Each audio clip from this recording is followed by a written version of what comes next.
बिस्मिल्लाहिर्रहमानिर्रहीम। अस्सलाम वालेकुम नादरीन, आप यूट्यूब चैनल देख रहे हैं। मैं इमरान खान हूँ। पाकिस्तान में एक नया चूरन बेचा जा रहा है। ये पहली दफ़ा नहीं, पहले भी बेचा गया है। मैं आपके सामने सारी तफसीलात रख दूंगा। एस्टेब्लिशमेंट कैसे पाकिस्तानियों को एक मरतबा फिर बेवकूफ़ बनाने की कोशिश करेगी। ये नया सौदा जो अब बेचा जाएगा, ये माजी में कब कब बेचा गया और ये किस तरीके से बेचा गया, ये मंजन क्या है, ये मैं आपको बताता हूँ। और ख्वाजा आसिफ साहब का इस्तीफ़ा, क्या वाकई वो इस्तीफ़ा देने जा रहे हैं या उन्होंने इस्तीफ़ा देने का फैसला किया? और ये ADCR जो है, एडिशनल जो डिप्टी कमिश्नर है वहाँ का सियालकोट का, ये इसका इस्तीफ़ा इतना बड़ा है और क्या इतना अहम मामला है? ये मामला है क्या, इस पे बात करते हैं। लेकिन पहले इमरान खान साहब ने जेल से एक स्टेटमेंट दिया है। उनका एक ऑफिशियली स्टेटमेंट आ गया है पाकिस्तान तहरीक इंसाफ के 5 अगस्त के एहतजाज के बाद। उन्होंने कहा, जी जुल्म और जबर के बदतरीन दौर में 5 अगस्त की कॉल पर पाकिस्तानी कौम का बड़ी तादाद में निकलकर एहतजाज रिकॉर्ड करवाना ना सिर्फ काबिल तारीफ है, बल्कि मुल्क पर छाई जुल्म की अंधेरी रात में तुलुए सहर की नवीद है। अवाम ने जैसे तमाम तर फस्तायत के बावजूद कल सड़कों पर निकलकर अपनी आईनी हुकूक के लिए एहतजाज रिकॉर्ड करवाया, वो काबिल तहसीन था। मैं बिलखसूस पंजाब की अवाम को खराज तहसीन पेश करता हूँ, जिन्होंने छापों और गिरफ्तारियों के बावजूद खौफ के सब बुतों को तोड़ दिया। सिंध, बलूचिस्तान, गिलगित बल्तिस्तान, आज़ाद कश्मीर, पंजाब और खैबर पख्तूनख्वा की अवाम जिस तादाद में 5 अगस्त को मुल्क गिर एहतजाज में शामिल हुए, वो शाबाश के मुस्तहिक हैं। लीडरशिप पर प्रेशर के बावजूद भरपूर मुल्क गिर एहतजाज अवामी शऊर और बेदारी का शानदार मजहर है। पाकिस्तान की तारीख में आज तक किसी डिक्टेटर के मार्शल दौर में इस कदर जुल्म नहीं हुआ जितना आसिम लॉ में आसिम मुनीर कर रहा है। मौजूदा दौर का मवाजना ना सिर्फ याया खान के दौर से किया जा सकता है, जब अवामी राय को रोंदने की गर्ज से मुजीबुर रहमान की पार्टी और अवाम पर फस्तायत के पहाड़ तोड़े गए और महज अपने इक्तदार के लिए मुल्क को 2 लख्त कर दिया गया था। आज मुल्क में जो हो रहा है वो सकूते ढाका के दौर की याद ताज़ा करता है। तब भी जमहूरियत का गला घोंटकर कानून की बालादस्ती का मुकम्मल खात्मा कर दिया गया था। मीडिया की आज़ादी और एहतजाज का हक छीन लिया गया था और मुल्क में सिर्फ जंगल का कानून नाफिज था। इस जबर के निज़ाम से निजात सिर्फ तब मुमकिन है जब ये कौम यकजा होकर खड़ी होगी। हमारी तहरीक का अगला अहम दिन 14 अगस्त है। ये वो दिन है जब हमारे आबा अजदाद ने कुर्बानियां देकर अंग्रेजों से तो आज़ादी हासिल कर दी थी, लेकिन कौम आज तक हकीकी आज़ादी से महरूम है। इस मुल्क में जब तक आइन और कानून की बहाली नहीं होगी, आज़ादी नहीं मिलेगी। 14 अगस्त को वतन अजीज में जारी फस्तायत के खिलाफ पूरी कौम एक मरतबा फिर भरपूर अंदाज में निकले। हमें इस माफिया से आज़ादी लेना होगी और आज़ादी लेना तब ही मुमकिन होता है जब कोई कौम कुर्बानी देने को तैयार होती है। मैं खुद अपनी कौम की खातिर जेल में बदतरीन हालात काट रहा हूं। यहां मौजूद कैदी भी एतराफ़ करते हैं कि ऐसा सलूक तो किसी आम कैदी के साथ भी नहीं होता, जैसा कि मेरे साथ किया जा रहा है। मुझे तोड़ने की नाकाम कोशिश में मेरी अहलिया बुशरा बेगम को भी बदतरीन हालात में रखा जा रहा है, मगर मैं फिर भी आइन और कानून की बालादस्ती और जमहूरियत की बहाली के लिए कुर्बानी दे रहा हूं। हकीकी आज़ादी हासिल करने के लिए हम सबको मिलकर कुर्बानी देना होगी। मैं इस डाकू डफर अलायंस के आगे कभी नहीं झुकूंगा और आसिम ला को कभी भी तस्लीम नहीं करूंगा। मुझे सारी जिंदगी भी जेल में रहना पड़े, मैं उसके लिए तैयार हूं। अच्छा, एक बात याद रखें, इमरान खान साहब फौज के बारे में कोई बात नहीं करते। वो फौज को बुरा नहीं कह रहे, बल्कि वो कई दफा कहते हैं कि मुल्क भी मेरा, फौज भी मेरी।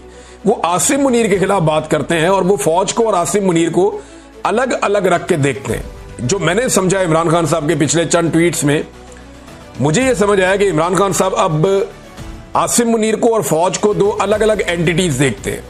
उन्हें लगता है कि वो फौज को, बल्कि वो कहते भी हैं कि फौज के इदारे को तबाह कर रहे हैं आसिम मुनीर साहब और नुकसान पहुंचा रहे हैं। यही बात जो है वो उसने भी की थी गंडापुर साहब ने, लेकिन बाद में उन्होंने बात को ट्विस्ट दे दिया। याद रखें कि बहादुर कौमों को दुनिया में कोई ताकत शिकस्त नहीं दे सकती। तमाम पाकिस्तानी जेल जाने का खौफ अपने दिल से निकाल दें। मेरा तहरीक इंसाफ के जिम्मेदारान को भी खसूसी पैगाम है कि अपने दिलों से जेल का डर निकाल कर लोगों की क़यादत करें और जमहूर की आवाज़ पर लब्बैक कहते हुए क़यादत फराहम करें। खैबर पख्तूनख्वा में ऑपरेशन सिर्फ और सिर्फ तहरीक इंसाफ को कमजोर करने के लिए हो रहा है। ऐसा ही ऑपरेशन ANP के दौर में भी किया गया था और मुशर्रफ दौर की नाकाम पॉलिसियों को अपनाकर ANP खैबर पख्तूनख्वा में खत्म होकर रह गई। मेरा हमेशा यह मौक़िफ़ रहा है कि फौजी ऑपरेशन किसी मसले का हल नहीं होता, बल्कि इससे दहशतगर्दी, नफरत और तबाही मजीद फैलती है। कबायली इलाकों में कोई नया ऑपरेशन हरगिज नहीं होना चाहिए। वहां के मसाइल का हल मकामी और अवाम के मुंतखब नुमाइंदों की बातचीत से ही मुमकिन होगा। सिर्फ अफगानिस्तान से रद्द-ए-अमल की उम्मीद में अफगान मुहाजिरीन को जिस बेदर्दी से बेदखल किया गया वो भी अफसोसनाक है। अफगानिस्तान से कोई रद्द-ए-अमल नहीं आया तो अपने ही लोगों पर बंदूक उठाकर हालात खराब करने की अफसोसनाक कोशिश की जा रही है। एक मरतबा फिर वाजे कर रहा हूं कि जिन मेंबरान असम्बली को ना हक ना अहल किया गया है उनकी नशस्तों पर कोई इंतखाब नहीं लड़ेगा। इन लोगों ने तमाम मुश्किलात के बावजूद तहरीक इंसाफ पर यकीन किया और पार्टी का साथ नहीं छोड़ा, लिहाजा ये सीटें उन्हीं का हक है। ज़िमनी इलेक्शन में हिस्सा लेने का मतलब यह होगा कि हम उनके नाजायज अमल को जायज करार दे रहे हैं। ज़िमनी इलेक्शन में हिस्सा लेना हमारे लोगों की कमर में छुरा घोंपने के मुतरादिफ होगा। अच्छा, ये बात तो किसी ने सोची नहीं थी, इमरान खान साहब ने कही है कि भाई जिन लोगों ने वफादारी की, जैसा कि सरताज गुल वजीर है, जैसा कि साहबजादा हामिद रजा है, या बाकी लोग हैं जो पाकिस्तान तहरीक इंसाफ के शिबली फराद, उमर अयूब साहब बहुत बड़ा नाम है और बहुत बड़ा सियासी नाम है, साथ में इमरान खान साहब का उन्होंने बहुत मुश्किल में साथ दिया। अगर इनकी जगह पे दूसरे उम्मीदवार खड़े किए जाएंगे तो ये तो इनकी पीठ में छुरा घोंपने के मुतरादिफ होगा कि जनाब आपने अपनी लड़ाई लड़ ली, आपको फारिग कर दिया गया तो हमने भी आपको फारिग कर दिया। ये बड़ी गहरी बात इमरान खान साहब ने की है। आइन और कानून की बहाली के लिए कामयाब ऑल पार्टीज कॉन्फ्रेंस के इनेकाद, कौमी डायलॉग के आगाज और अहम कौमी मसाइल के हल पर मुतफ़िक़ा तजावीज़ पेश करने पर तमाम शुरका और ऑर्गेनाइजर खसूसन तहरीक तहफ़्फ़ुज़ आइन के ओहदेदारान मुबारकबाद के मुस्तहिक हैं। ये इमरान खान साहब ने जेल में बातचीत की और इस बातचीत को ऑफिशियली पाकिस्तान तहरीक इंसाफ ने ट्वीट कर दिया। अब आ जाए नाज़रीन उन खबरों की तरफ जो फैलाई जा रही हैं और जो फैल रही हैं। जाहिद गिशकोरी साहब की खबर देख लें, फिर यह खबर मोहम्मद मालिक साहब ने दी, फिर कुछ और लोगों ने भी दी।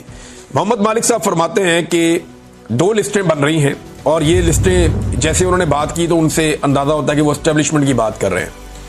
जून और जुलाई में 2 बड़ी अहम मीटिंग्स हुई और ये बड़ी अहम शख्सियत ने मीटिंग की। अहम शख्सियत पाकिस्तान में आर्मी चीफ होता है और कोई अहम नहीं होता। तो बहरहाल ये तो अब वो बता सकते हैं, लेकिन पाकिस्तानी मीडिया पे आप नाम नहीं ले सकते ना। तो उन्होंने कहा जी, उन्हें बताया गया कि 2000 अरब से जायद पिछले 2-3 सालों में करप्शन हो गई है। ये 2-3 सालों में, जब से आर्मी चीफ हैं आसिम मुनीर साहब और जब से रिजीम चेंज ऑपरेशन किया था जनरल बाजवा ने, तब से लेकर अब तक 2000 अरब से ज्यादा की करप्शन होगी। उनको ये बताया गया। फंड में करप्शन और इदारों के लोग शामिल हैं, जो फंड तरक्याती दिए जाते हैं उसमें भी करप्शन हो रही है। इदारों के लोग भी बीच में शामिल हैं और इदारा इन्वॉल्व हो गया। इदारा इन्वॉल्व होने का मतलब ये होता है कि फौज इन्वॉल्व हो गई। इदारा एक ही, जब इदारा कभी कोई सहाफी बोले ना कि इदारा ये सोचता है या इदारा ये कहता है, तो इदारे का मतलब होता है फौज। तो कह रहे इदारा इन्वॉल्व हो गया और अब एक लिस्ट बन रही है जिसमें पहले 500 केसेस पकड़े जाएंगे। इनमें कुछ सियासतदान शामिल किए हैं, ब्यूरोक्रेट शामिल किए हैं, लटरम पटरम इधर उधर से, और जनाब रिकवरी की जाएगी। और ये टारगेट रखा गया कि 500 अरब भी पहले रिकवर हो जाए शुरू में, तो ये एक अच्छा स्टार्ट हो जाएगा। ये तो अब एक खबर दी ना। दूसरी, जाहिद गिशकोरी साहब ने खबर दी। उनकी खबर के मुताबिक पाकिस्तानी हुकूमत को 58,000 पाकिस्तानियों के बारे में डाटा मिल गया जिनके बैरून मुल्क असासे, अकाउंट्स हैं और जायदादें हैं। इन असासों की कुल मालियत 8 अरब डॉलर है और ये 58 ममालिक में फैले हुए हैं। हाजिर और रिटायर्ड सरकारी अफसर भी इस फहरिस्त के अंदर शामिल हैं, जिनकी तादाद 750 है। फहरिस्त में शामिल दीगर अफराद में 56 सियासतदान, 300 बड़े और छोटे ताजिर और 37,000 पाकिस्तानी शामिल हैं, जिन्होंने गुज़िश्ता 15 सालों में अपनी शहरियत तर्क कर दिया, पाकिस्तानी शहरियत छोड़ के बाहर चले गए।